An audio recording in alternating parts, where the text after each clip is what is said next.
Everyone welcome to nursing eighties.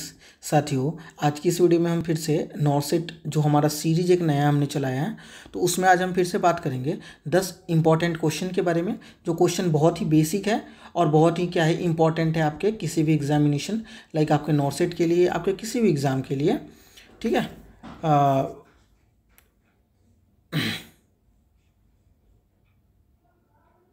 किसी भी examination के लिए बहुत ही ज़्यादा इंपॉर्टेंट है।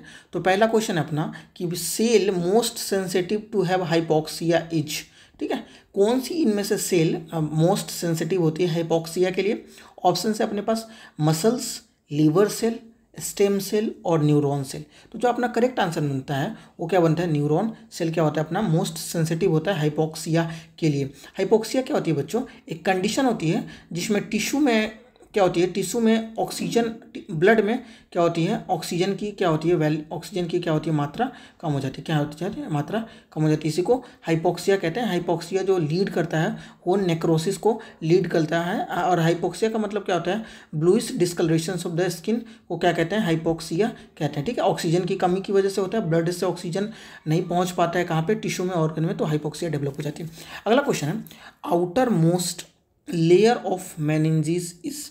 देखो, outer most layer of meninges. ठीक है, मेनिंजिस क्या होता है? हमारे ब्रेन जो होता है, हमारा ब्रेन सेंट्रल नर्वस सिस्टम, तो सेंट्रल नर्वस सिस्टम की कवरिंग होती है, उसी को क्या कहते हैं बच्चों? मेनिंजिस कहते हैं। मेनिंजिस कौन सी कवरिंग होती है आउटर मोस्ट ऑफ मेनिंजिस? ठीक है, तो हमारे पास ऑप्शन है। ऑप्शन कौन कौन से है बच्चों? एक बार आपको ऑप्शन बताते चलो। ऑप्शन है ड्यूरामेटर, अरिकनॉइड मैटर, पाया मैटर और कोरोइड प्लेक्सिस। ठीक है, कोरोइड प्लेक्सिस। तो अपना जो करेक्ट आंसर है वो बच्चों कौन सा है? वो अपना है क्या है? Dura mater is correct answer. अगला है the middle layer of meninges is. क्या है बच्चों? मेनिंजिस की जो मिडिल लेयर, ये तो आउटर मोस्ट लेयर क्या होती है?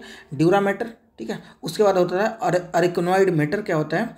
जो अरिकनॉइड मैटर, ड्यूरा मैटर, पाया मैटर और अरिकनॉइड मैटर। ठीक है, तो क्या कह रहा है इसमें? क्या कह रहा है? मिडिल लेयर के बारे में पूछ रहा है। तो मिडिल लेयर कौन सी है मिडिल लेयर? ठीक है, ऑप्शन है अपने पास पाया मैटर, कोरोइड प्लेक्सिस, अरिकनॉइड मैटर और ड्यूरा मैटर। तो जो क्वेश्चन नंबर 3 है उसका जो आंसर है क्या है? अरिकनॉइड मैटर क्या है हमारा जो है मिडिल लेयर है। ठीक है, उसके बाद inner matter, inner most layer of meninges पूछ रहे हैं। तो देखो, ड्यूरा मैटर हो गया, अरिकनॉइड मैटर हो गया। आउटर मोस्ट को ड्यूरा मैटर कहते हैं, मिडिल को अरिकनॉइड कहते हैं। तो आपको पता ही है कि इनर मोस्ट को क्या कहेंगे बच्चों?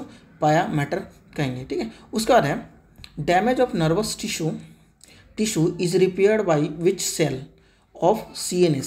मतलब अगर देखो, अगर क्या होता है कि CNS का, जैसे कि चलो ब्रेन की इंजरी हो गई, इंजरी ऑफ ब्रेन हो गया, तो क्या होता है कि अगर इसको रिपेयर करना है, तो इसके लिए कौन सी सेल जो होती हैं वो रिस्पॉन्सिबल होती हैं किसकी? CNS की। सेंट्रल नर्वस सिस्टम की कौन सी ऐसी कोशिका होती हैं जो कि रिस्पॉन्सिबल होती हैं रिपेयर करने के लिए? तो हमारे पास ऑप्शन है fibroblast cell, axon cell, microglial cell और न्यूरोग्लायल सेल। ठीक है, तो हमारे पास जो करेक्ट आंसर है वो है क्या बच्चों? न्यूरोग्लायल सेल जो है करेक्ट आंसर है। अगला है functions of cerebellum is all except. मतलब पूछ रहे हैं यहाँ पे फंक्शंस सेरिबेलम का क्या इंपॉर्टेंट फंक्शन है एक्सेप्ट एक को छोड़ के।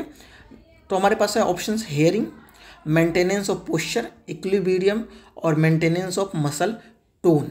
ठीक है बच्चों, तो हमारे पास देखो एक ऐसा ऑप्शन है जो कि अपने आप बाहर आउट हो जा रहा है, इसका नाम है हेयरिंग। क्या बच्चों? इसका नाम है हेयरिंग। हेयरिंग क्या होता है? हमारा जो होता है वो सेरिबेलर की फंक्शन नहीं होती है। ठीक है, अगला है the part of brain stem are. इसमें से ब्रेन स्टेम का कौन सा पार्ट है ये हमसे पूछ रहा है। तो देखो कौन कौन से ऑप्शन है अपने पास।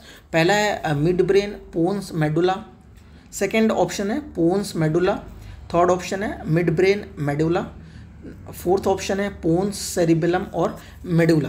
तो हमारा पूछ रहा है ब्रेन स्टेम का कौन सा इनमें पार्ट है। तो जो हमारा करेक्ट आंसर है बच्चों वो है ब्रेन स्टेम का जो पार्ट होता है वो क्या होता है? मिड ब्रेन, पोन्स और मेडुला क्या होता है? हमारे ब्रेन स्टेम का पार्ट होता है। अगला क्वेश्चन है the number of pair of cranial nerve are. मतलब कितने नंबर में क्या होते हैं? क्रेनियल नर्व होते हैं। कितने नंबर में क्रेनियल नर्व होते हैं? आपने अगर पढ़ा होगा तो इसको ट्रिक से भी आपने याद किया होगा। ठीक है, OGG करके ओ से ट्रिक है इसका। ठीक है, तो अपने पास कितने हैं? 14 पेयर 16 पेयर, 12 पेयर और 10 पेयर। ठीक है बच्चों, तो इनमें से जो हमारा करेक्ट आंसर है वो सी है, यानी कि जो हमारा जो है वो सेंटर जो नर्वस क्रेनियल नर्व जो होते हैं वो कितने पेयर में होते हैं, 12 पेयर में होते हैं। कितने पेयर में होते हैं बच्चों, 12 पेयर में होते हैं। वही हमसे अब अगला क्वेश्चन पूछ रहा है, 10th क्रेनियल का हमसे नाम पूछ ले रहा है। 10th क्रेनियल का जो है नेम क्या होता है, 10th क्रेनियल का जो नेम होता है बच्चों, तो ऑप्शन अपने पास एब्डुसेंट, वेगस, फेसियल और हाइपोग्लोसियल नर्व। ठीक है, तो हमारे पास जो ऑप्शन है करेक्ट आंसर है उसका है वेगस, यानी कि 10th क्रेनियल नर्व को वेगस नर्व कहते हैं। अपने इस जो है सेशन का लास्ट क्वेश्चन है कि what is the largest cranial nerve, यानी कि सबसे बड़ी क्रेनियल नर्व का नाम क्या है और उसे किस नाम से जानते हैं। तो अपने पास है vagus nerve, facial nerve, abducent nerve और ट्राइजेमिनल नर्व। तो लार्जेस्ट जो है हमारा, लार्जेस्ट जो है क्रेनियल नर्व जो है हमारा क्या है बच्चों, ट्राइजेमिनल क्या है, लार्जेस्ट क्या है हमारे पास क्रेनियल नर्व है। ठीक है, क्या है बच्चों, लार्जेस्ट क्रेनियल नर्व ट्राइजेमिनल को हम कहते हैं बच्चों। आज की इस वीडियो में हमने सेंट्रल नर्वस सिस्टम के सीएनएस के 10 इंपॉर्टेंट क्वेश्चन किए जो कि बहुत ही बेसिक थे और बहुत ही ज़्यादा इंपॉर्टेंट थे आपके सारे एग्जामों के लिए, जैसे कि एनएचएम, ठीक है, नॉर्सेट के लिए, सबके लिए बहुत ही ज़्यादा इंपॉर्टेंट थे। साथियों वीडियो कैसा लगा हो, वीडियो अच्छा लगा हो तो अपने साथियों के साथ ज़रूर शेयर करना, और हाँ इस चैनल को ज़रूर सपोर्ट करें, आपकी सपोर्ट की बहुत ही ज़्यादा इसको ज़रूरत है। ठीक है, तो वीडियो देखते रहें, अपनी पढ़ाई को जारी रखें। बहुत बहुत शुक्रिया, बहुत बहुत धन्यवाद आपका वीडियो देखने के लिए।